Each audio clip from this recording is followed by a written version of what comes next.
ចា hello សួស្តីចាបងប្អូននេះគឺជា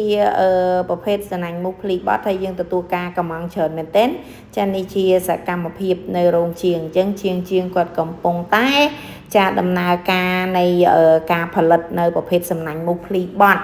ចាអញ្ចឹងចង់ជម្រាបជូនទៅដល់បងចាដែលមានតម្រូវការតាក់ទងទៅនឹងប្រភេទសណាញ់មុខភ្លីបត់ចាគឺជាប្រភេទសណាញ់មុខអាលុយមីញ៉ូមចាអញ្ចឹងគឺមានភាពរឹងមាំមែនទែនកដោកកេក៏អត់ដាច់ដែរចាហើយសัตว์ចាសัตว์ពាហនៈរត់បុកក៏អត់ធ្លុះធ្លាយទៅណាដែរណាបងប្អូនគឺមានភាពរឹងមាំចាហើយនេះគឺជា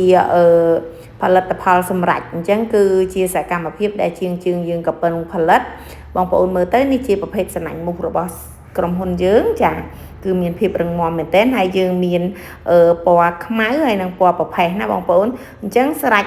តែបងប្អូនជើញកំងបងប្អូនចង់គ្រោងពណ៌ប្រផេះក៏បានសាច់សណាញ់មុខពណ៌ខ្មៅក៏បានឬក៏គ្រោងពណ៌ប្រផេះសាច់សណាញ់ក៏ពណ៌ប្រផេះក៏យើងមានជូនតាមតម្រូវការដែរបងប្អូនមានចំណាប់អារម្មណ៍សូមអញ្ជើញទំនាក់ទំនងមកក្រុមហ៊ុន CY ចាដែលយើងមានទីតាំងនៅលើផ្លូវ217ខណ្ឌដង្កោជាប់វីរៈប៊ុនធម្មសាខាចំការដូងចាអរគុណចាបាយបាយ